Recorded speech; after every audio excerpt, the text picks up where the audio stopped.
Assalamualaikum warahmatullahi wabarakatuh. Bismillahirrahmanirrahim. Alhamdulillah, jumpa lagi dengan kami Musdi 212 channel Bang Semangat Lama. Pada kesempatan kali ini, video yang ingin kami bagikan mengenai cara benar pelaporan SPT tahunan di Kontik untuk karyawan ASN, PNS, P3K, TNI, Polri tahun 2025. Oke, Bapak Ibu, jadi catatannya, sebelum Bapak Ibu melakukan pelaporan SPT tahunan tahun 2025, pastikan sudah mendapatkan bukti potong PPh 21 dari pemberi kerja. Simpelnya, pemberi kerja adalah yang memberikan atau membayarkan gaji, upah, tunjangan, dan sejenisnya kepada para pekerja, karyawan, atau pegawai. Bukti potong ada dua jenis, yaitu BPA1 untuk swasta. Contohnya karyawan, pegawai, swasta. BPA2 untuk instansi pemerintah. Contohnya ASN, TNI, Polri, dan sejenisnya. Bukti potong bisa diberikan langsung oleh pemberi kerja kepada yang bersangkutan atau bisa diunduh secara mandiri melalui akun Kontik masing-masing. Di menu Portal Saya, Dokumen Saya, dengan catatan sudah dibuat dan diterbitkan di akun Kontik pemberi kerja sebelumnya. Dan juga untuk bukti potong nantinya yang belum diberikan atau diterbitkan oleh pemberi kerja silakan ditunggu dan bisa dipantau, dicek secara berkala melalui akun Kontik masing-masing. Jadi kesimpulannya Bapak Ibu, pastikan sebelum melakukan pelaporan SPT tahunan sudah mendapatkan bukti potong dari pemberi kerja. Untuk simulasi cara pelaporan SPT tahunan, silakan Bapak Ibu tonton video kami yang berikut ini. Itu saja pembuka dan kami Bapak Ibu. Akhirnya kami mohon maaf jika dalam penjelasan kami ada yang kurang jelas ataupun kurang berkenan. Inti dari segala inti kita sudah ucapkan wabillahi taufik wa hidayah. Assalamualaikum warahmatullahi wabarakatuh.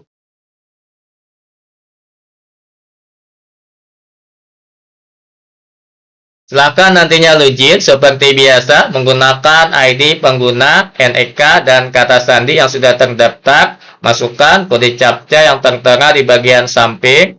Oke, Bapak Ibu, jika berhasil login, pastikan terlebih dahulu bagian atas merupakan nama pribadi Bapak Ibu. Sebelum kita membuat SPT tahunan, kita coba contohkan terlebih dahulu cara mencek atau melihat bukti potong BPA1, BPA2. Caranya, silakan masuk ke bagian menu Portal Saya, pilih Dokumen Saya. Oke. Pastikan nantinya Bapak Ibu coba lihat di bagian dokumen di sini, di bagian sisi kanannya, jika ada tulisan hasilkan dokumen, silakan klik jika menggunakan bahasa Indonesia. Jadi diklik nantinya jika ada tuliskan hasilkan dokumen. Berikutnya Bapak Ibu tinggal klik tanda replace. Oke, biasanya akan muncul semua dokumen yang diterbitkan di sistem Kontik, termasuk tadi bukti potong BPA1 atau BPA2 jika sudah diterbitkan oleh pemberi kerja. Nantinya tinggal di-download. Namun Bapak Ibu jika belum muncul nantinya silahkan dicek secara berkala.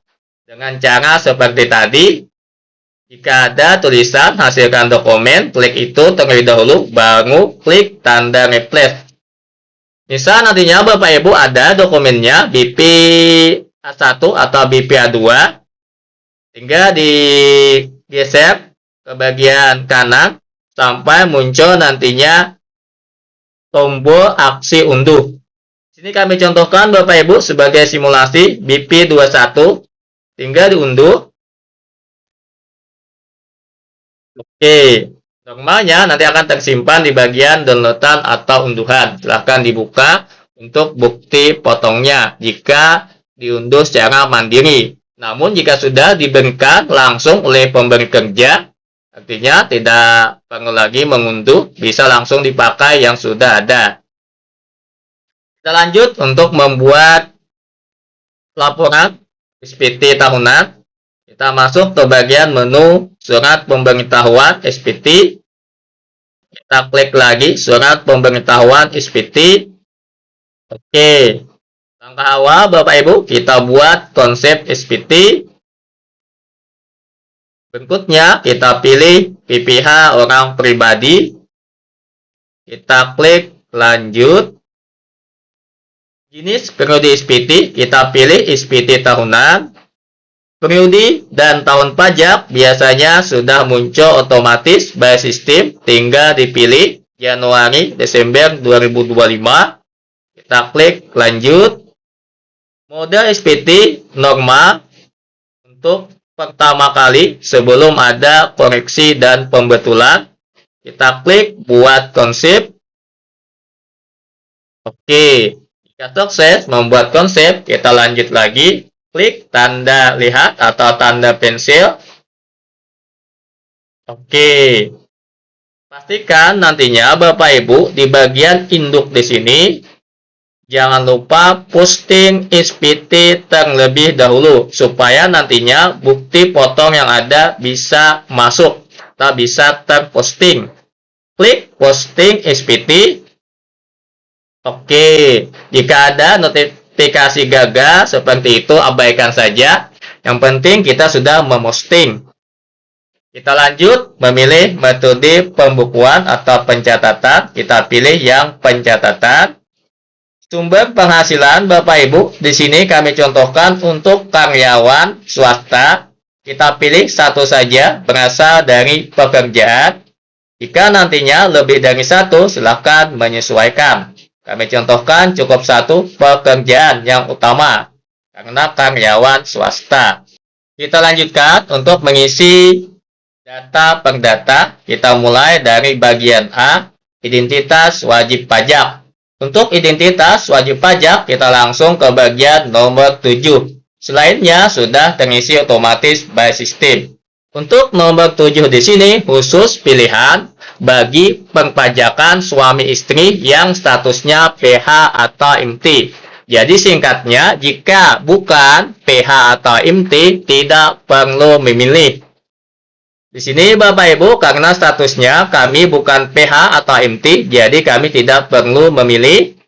Kita lanjut saja. Ini kami sembunyikan Bapak Ibu supaya lebih sederhana tampilannya. Kita klik. Untuk membuka kembali, tinggal klik lagi. Kita lanjut ke bagian B, ihtisab penghasilan neto. Apakah Anda menerima penghasilan dalam negeri dari pekerjaan? Tentunya iya, karena karyawan swasta ataupun ASN nantinya sama Bapak Ibu. Pasti ada. Oke. Otomatis nantinya Bapak Ibu akan terisi penghasilannya berdasarkan bukti potong yang sudah dipotong pemberi kerja. Jadi nantinya Bapak Ibu harus menunggu sampai terbit bukti potong terlebih dahulu baru melakukan pelaporan SPT tahunan. Karena angkanya biasanya akan terisi otomatis diketik sesuai dengan bukti potong yang diterbitkan. Ini Bapak Ibu, karena tadi kita memilih iya, akan muncul lampiran tambahan saat lampiran E bagian D. Silakan nantinya dicek Bapak Ibu untuk memastikan apakah nilainya di sini sama dengan bukti potong yang ada. Untuk lampiran E bagian D, untuk mencek lampiran nantinya ke bagian atas Bapak Ibu. Jadi nanti dilihat Bapak Ibu dengan bukti potong yang ada apakah nilainya sama. Coba kita contohkan di mana nantinya letaknya. Di bagian di sini Bapak Ibu yang nomor 13 jika sama nanti urutannya jumlah penghasilan neto. Yang ini Bapak Ibu.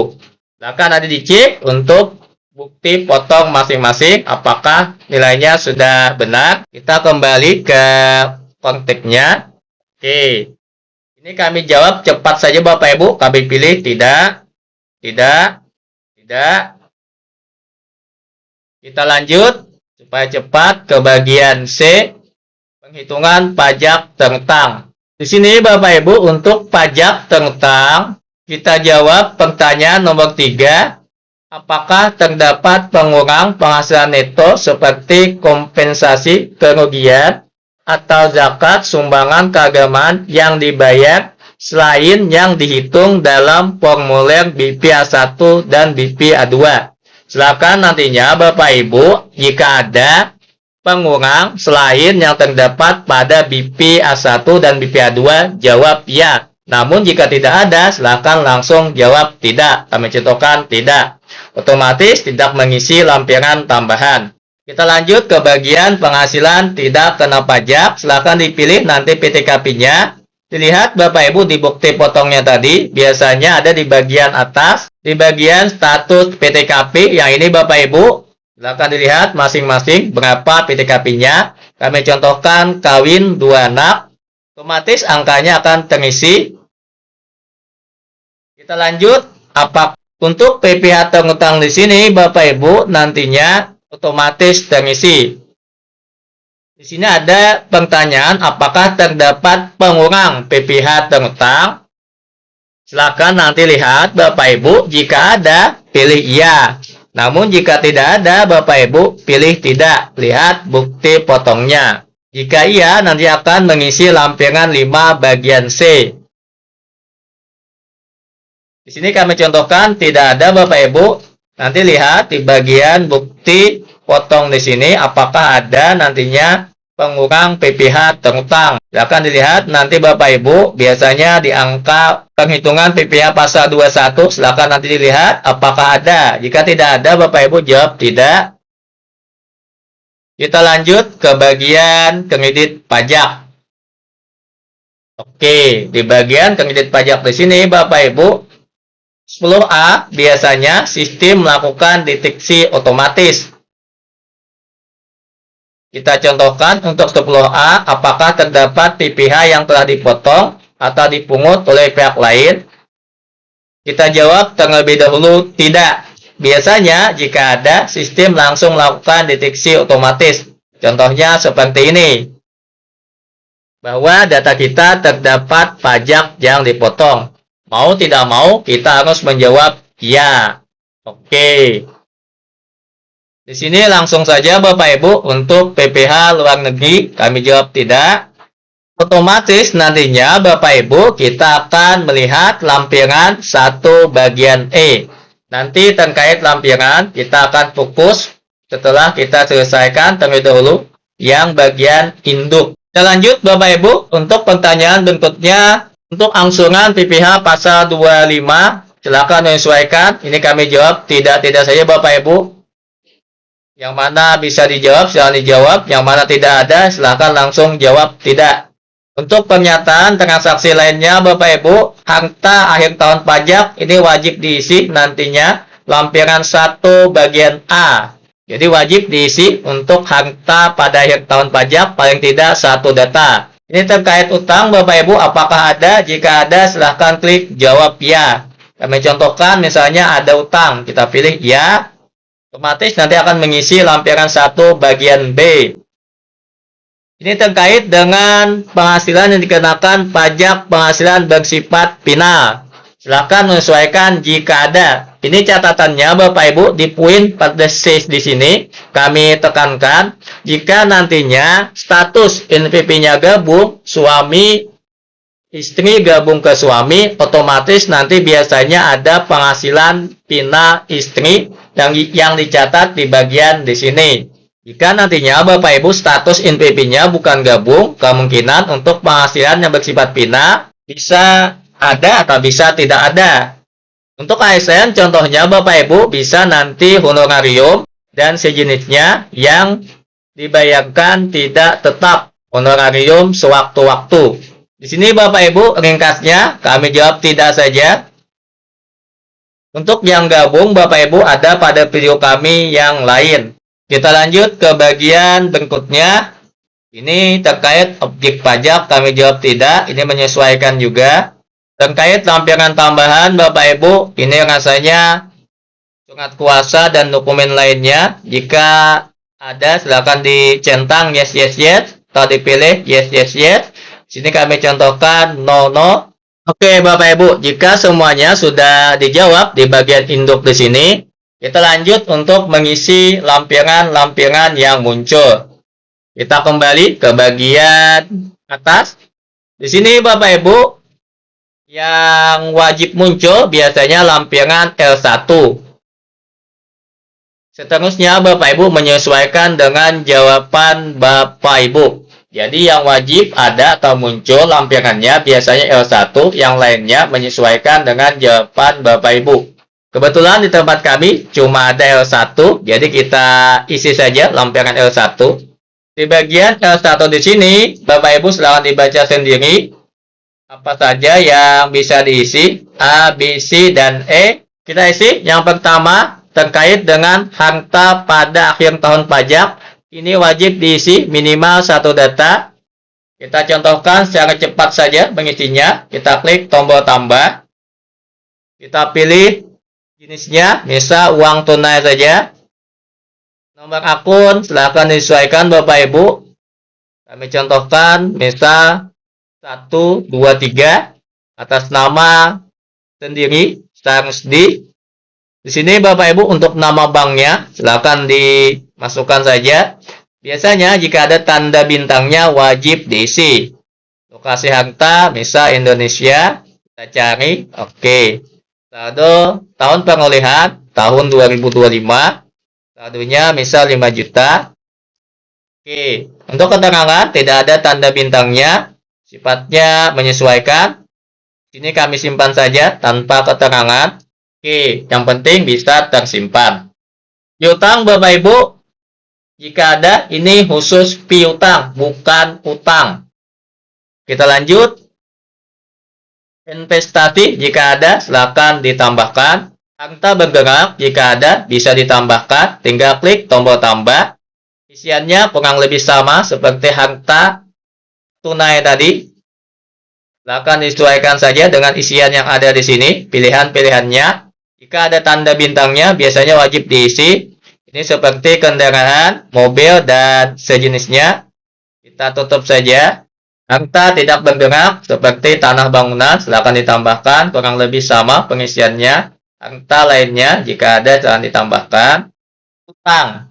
Di bagian utang pada akhir tahun pajak, Bapak Ibu, ini tergantung jawaban kita di bagian induk tadi. Jika kita memilih iya, tentunya akan muncul tombol tambah. Namun jika kita tidak mempunyai utang, kita pilih tidak, tentunya tidak muncul tombol tambahnya.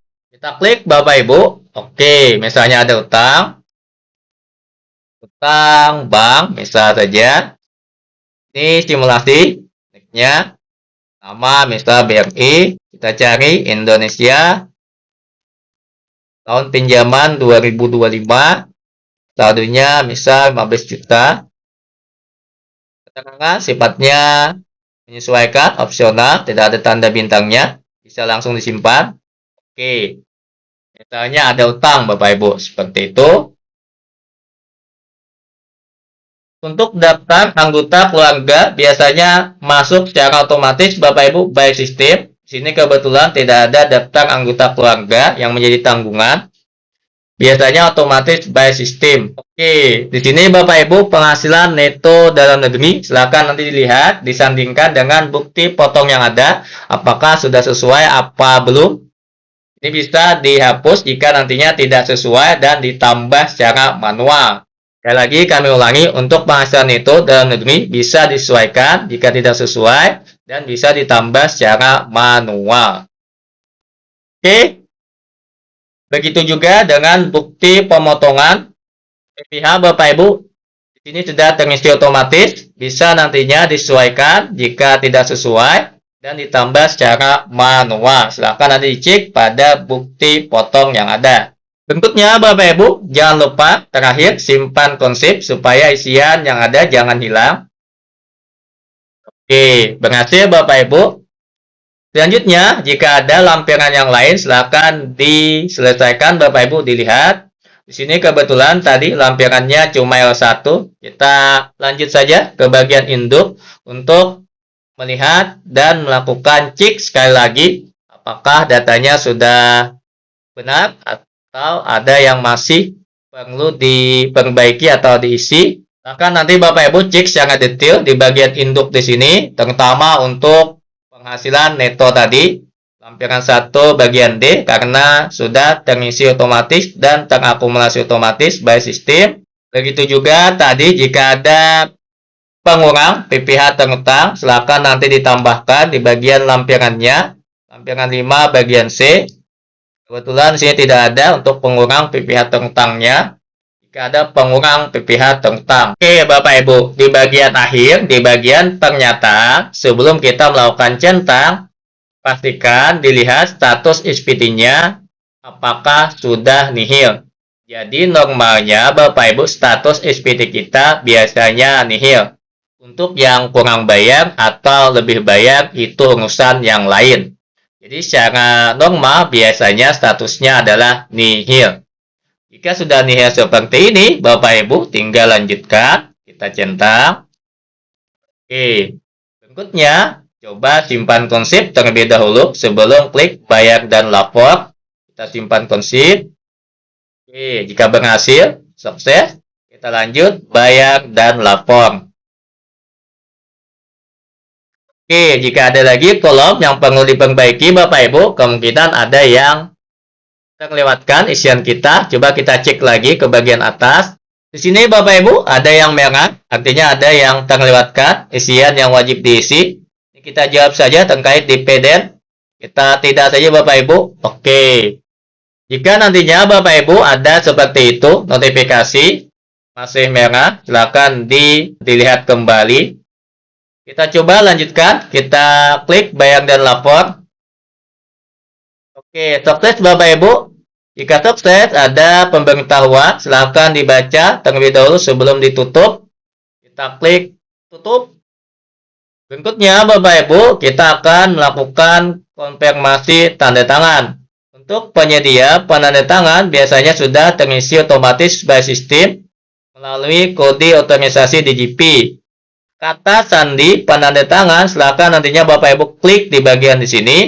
Jika sudah terisi otomatis by sistem seperti ini, tinggal klik lanjut konfirmasi tanda tangan.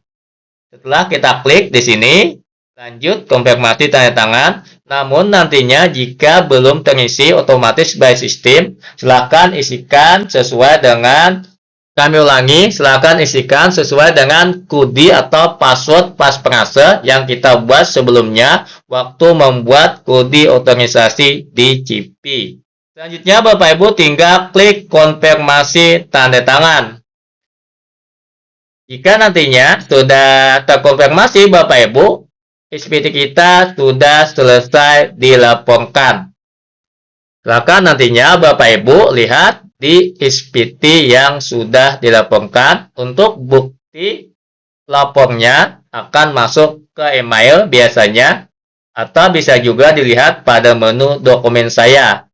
Di sini Bapak Ibu, karena simulasi kami tidak lanjutkan terlebih dahulu untuk konfirmasi tanda tangan. Intinya, jika nantinya sudah dilakukan konfirmasi tanda tangan, akan masuk ke bagian SPT sudah dilaporkan. Jadi nantinya Bapak Ibu masuk ke bagian menu di sini, SPT dilaporkan. Di sini nantinya riwayatnya semua SPT yang sudah pernah kita laporkan tahun-tahun sebelumnya akan muncul di sini. Biasanya nanti akan ada tombol lihat atau downloadnya Bapak Ibu. Silakan nanti dilihat apakah ada. Jika ada silakan unduh dan download untuk bukti lapornya. Dan juga biasanya ada di email kita atau di dokumen saya. Kira-kira ringkasnya seperti itu saja Bapak Ibu. Mohon maaf jika dalam penjelasan kami terlalu cepat ataupun ada yang salah dalam kami menyampaikan. Kurang jelas, akhir kata kami sudah ucapkan wabillahi taufik wa hidayah. Assalamualaikum warahmatullahi wabarakatuh.